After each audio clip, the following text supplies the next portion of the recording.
in the Vajrayana tradition, so when we take refuge, sometimes it's called the 6 objects of refuge, right?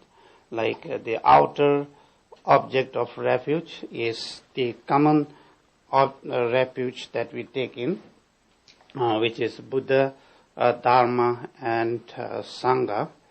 Addition to these 3 jewels, we have another set of 3, which we call as the inner object of refuge, which is the Lama, right? Who is the root of the blessings. And then we have the meditational deity, which is can be peaceful, can be wrathful manifestations of Buddha, and as the root of accomplishment. Then we take refuge in the Dakinis, the female manifestations of Buddha. The word itself looks like it means as translated in Tibetan, Kha means space, and Do means to go. So it's sort of someone who is going in this space with no destination. Or you can go, keep on going forever, and there's nowhere to land up, right? So Dakini is a woman with crazy wisdom. So crazy wisdom has no. If it is not crazy, there will be some kind of a formula, a regulation. But the crazy wisdom doesn't have any kind of fixed law. In the ultimate sense, Dakini is emptiness. So we were using that word, can be used as sky, goer, right? So that emptiness, the sky or the space, is the ultimate truth. It itself is totally empty. There's no characteristic in it. So it's like space. It's being very spacious, and that doesn't change at all. It is beyond a conditional phenomena. So that is the emptiness. And that is the ultimate truth of all phenomena. And that the goal aspect, right, symbolizes that it is empty, but yet very dynamic, and has that kind of an activity which can manifest into various forms. So I would say that the ultimate Dakini is emptiness.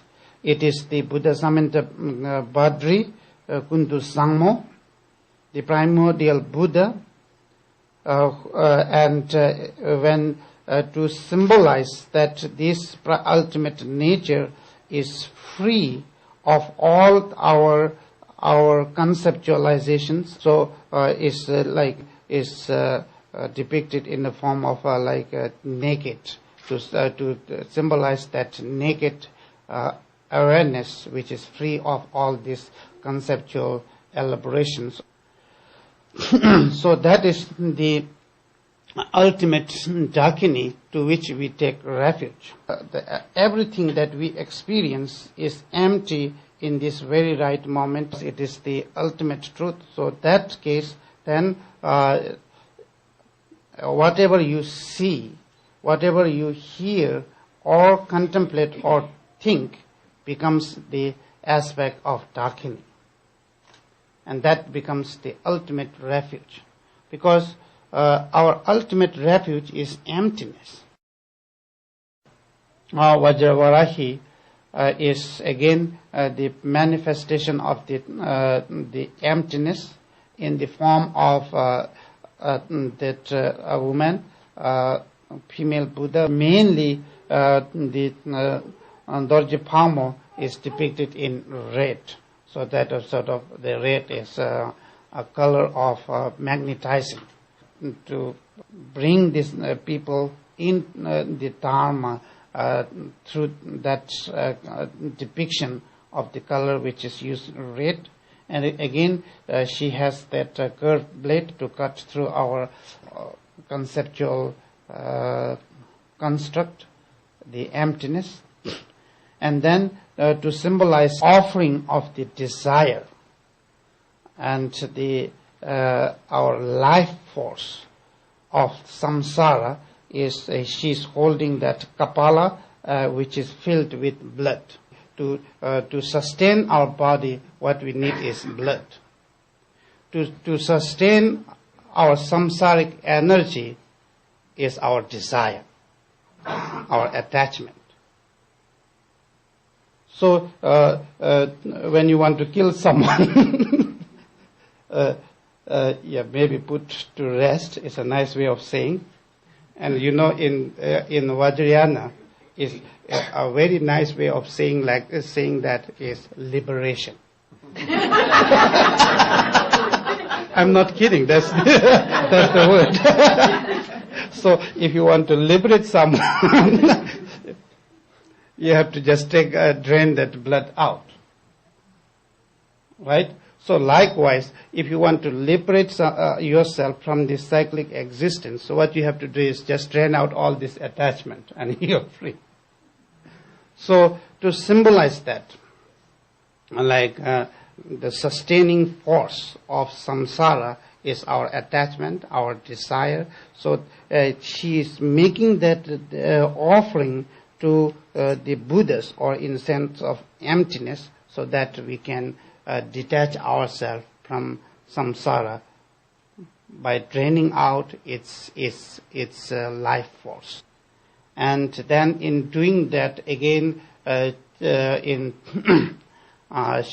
her head, there's a pig. It's usually a symbol of ignorance. So after having the victory over the war with ignorance, what she did was, she thought that it's good to put that head on her.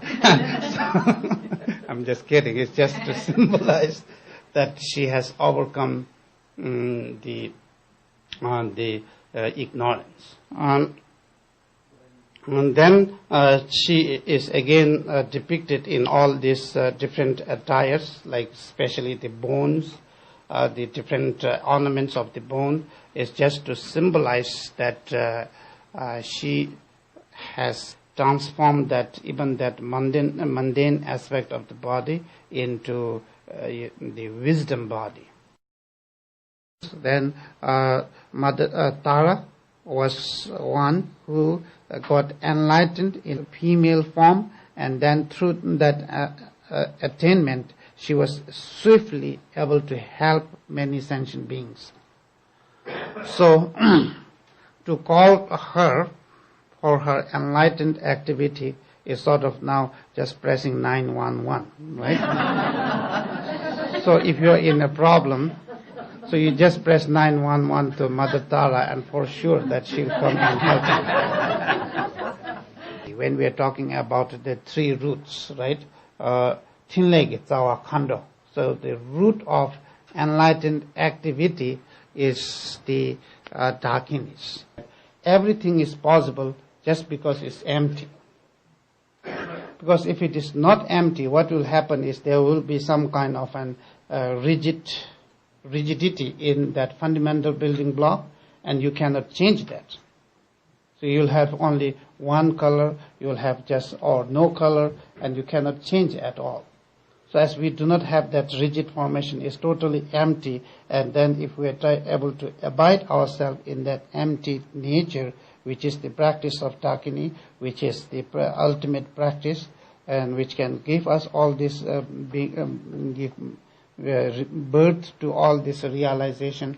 So that's why the practice of Dakini in a female form of a meditational deity is taught in the, the Vajrayana teaching.